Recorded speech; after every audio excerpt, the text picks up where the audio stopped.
माता चामुंडा। ये नाम तो आपने कई बार सुना होगा, लेकिन क्या आप इसकी कहानी जानते हैं?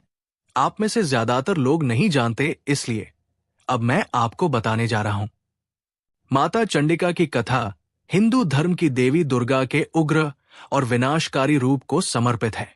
चंडिका देवी को शक्ति का प्रतीक माना जाता है, जो अधर्म और अन्याय का अंत करती है। उनके नाम का उल्लेख मार्कंडेय पुराण के दुर्गा सप्तशती में प्रमुखता से होता है। माता चंडिका की कहानी उनके पराक्रम, शक्ति और दुष्ट राक्षसों के सहार से जुड़ी है। ये कथा धार्मिक, आध्यात्मिक और प्रेरणादायक है। चंडिका देवी का परिचय।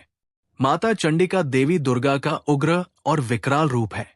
उन्हें अष्टभुजा देवी भी कहा जाता है, क्योंकि उनके 8 हाथों में विभिन्न अस्त्र शस्त्र हैं।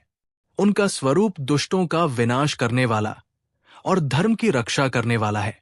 देवी चंडिका को महाकाली, चामुंडा और अंबिका के नाम से भी जाना जाता है। चंडिका का जन्म तब हुआ जब संसार में अधर्म और अन्याय चरम सीमा पर था। असुरों ने देवताओं को पराजित कर स्वर्ग पर कब्जा कर लिया था। सभी देवताओं ने अपनी शक्ति और ऊर्जा का समर्पण कर एक दिव्य शक्ति का निर्माण किया, जो चंडिका के रूप में प्रकट हुई। चंडिका देवी की उत्पत्ति की कथा। शुंभ और निशुंभ 2 बलशाली असुर भाई अत्यंत शक्तिशाली और अहंकारी थे। उन्होंने तपस्या करके भगवान ब्रह्मा से वरदान प्राप्त किया था कि कोई भी पुरुष, देवता, असुर या मानव उन्हें नहीं मार सकता। वरदान के कारण वे अजेय हो गए और उन्होंने तीनों लोकों पर अधिकार कर लिया। उन्होंने स्वर्ग से देवताओं को निकाल दिया और पृथ्वी पर अत्याचार करना शुरू कर दिया। देवताओं ने भगवान विष्णु और शिव से सहायता मांगी। विष्णु और शिव ने सलाह दी कि देवी शक्ति ही इन असुरों का नाश कर सकती है। देवताओं ने मां पार्वती की आराधना की। पार्वती ने अपनी तेजस्वी शक्ति को प्रकट किया, जिससे चंडिका का जन्म हुआ। ये शक्ति इतनी विकराल और तेजस्वी थी कि सभी देवता और असुर भयभीत हो गए। चंड और मुंड का वध। शुंभ और निशुंभ के 2 मुख्य सेनापति थे, चंड और मुंड। ये दोनों असुर अत्यंत बलशाली और अहंकारी थे। उन्होंने चंडिका देवी को बंदी बनाने का प्रयास किया। जब चंड और मुंड ने चंडिका देवी पर आक्रमण किया, तो देवी ने विकराल रूप धारण कर लिया। उनकी आंखों से अग्नि निकल रही थी और उनकी भुजाएं अस्त्र शस्त्रों से सजी थी। देवी ने दोनों असुरों का वध किया। इसके बाद देवताओं ने देवी का चामुंडा नाम रखा, जो चंड और मुंड का वध करने वाली है। रक्तबीज का वध। चंडिका देवी के क्रोध और पराक्रम से शुंभ और निशुंभ को भय हुआ।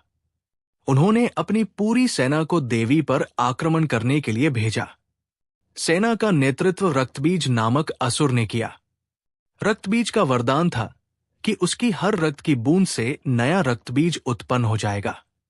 इससे वो अजेय हो गया था। जब देवी ने रक्तबीज पर आक्रमण किया और उसे घायल किया, तो उसकी रक्त की बूंदों से हजारों रक्तबीज उत्पन्न हो गए।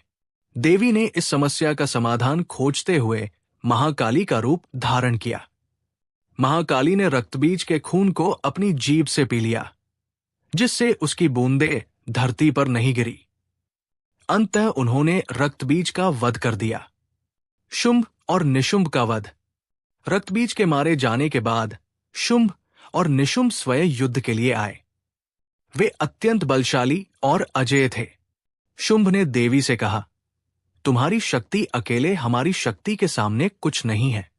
इस पर देवी ने उत्तर दिया, ये मेरी शक्ति नहीं है, ये समस्त ब्रह्मांड की शक्ति है। इसके बाद देवी ने अपनी सभी शक्तियों 10 महाविद्याओं को प्रकट किया। देवी चंडिका ने उग्र रूप धारण कर निशुंभ का वध किया। अंत में शुंभ ने भी देवी पर आक्रमण किया, लेकिन देवी ने अपने त्रिशूल से उसका वध कर दिया। देवी चंडिका का स्वरूप।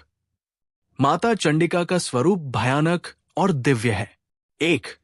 रूप उनका रंग गहरा काला या नीला है। 2. भुजाएं उनके 8 हाथ है, जिनमें त्रिशूल, तलवार, गदा, धनुष, चक्र और अन्य अस्त्र शस्त्र है। 3. आभूषण उनके गले में नरमुंडों की माला है। 4. नेत्र उनकी 3 आंखें, जो त्रिकाल, भूत, वर्तमान, भविष्य का प्रतीक है। 5. वाहन उनका वाहन सिंह है, जो शक्ति और साहस का प्रतीक है। देवी चंडिका की पूजा और महत्व। चंडिका देवी की पूजा विशेष रूप से नवरात्रि और दुर्गा पूजा के दौरान की जाती है। उनकी पूजा से भय, रोग और शत्रु का नाश होता है। भक्तों को शक्ति, साहस और विजय का वरदान प्राप्त होता है। 1. दुर्गा सप्तशती पाठ। चंडिका देवी की महिमा का वर्णन दुर्गा सप्तशती में मिलता है। इस पाठ को नवरात्रि में पढ़ने से विशेष फल मिलता है। 2. चंडी हवन। चंडी हवन विशेष रूप से तांत्रिक साधना में किया जाता है। 3. उपवास और साधना। चंडिका देवी की कृपा पाने के लिए भक्त उपवास और साधना करते हैं। आध्यात्मिक संदेश। देवी चंडिका की कथा ये सिखाती है कि जब संसार में अधर्म बढ़ता है तो धर्म की स्थापना के लिए शक्ति का प्रयोग आवश्यक है। माता चंडिका का हर भक्त को ये संदेश है कि अन्याय के खिलाफ लड़ना हमारा कर्तव्य है। ये माता चंडिका की कथा का विस्तृत वर्णन है, जिसमें उनके पराक्रम और शक्ति का उल्लेख है। उनकी पूजा न केवल शक्ति प्राप्ति के लिए की जाती है, बल्कि आत्मविश्वास, साहस और विजय के लिए भी की जाती है।